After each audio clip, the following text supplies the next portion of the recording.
જૂનાગઢના તોરણિયાના પિતા અને પુત્રનું ફિલ્મી ઢબે અપહરણ કરવામાં આવ્યું છે।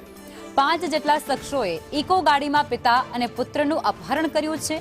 મિત્રતાની અદાવતમાં અપહરણ બાદ પિતા અને પુત્ર પર હુમલો પણ કરવામાં આવ્યો છે। ચાલુ ગાડીમાં માર મારી અને આ પિતા પુત્ર પાસે લૂંટ ચલાવવામાં આવી છે। સંવાદદાતા કેતન અમારી સાથે જોડાઈ ચૂક્યા છે। કેતન, શું છે સંપૂર્ણ બાબત?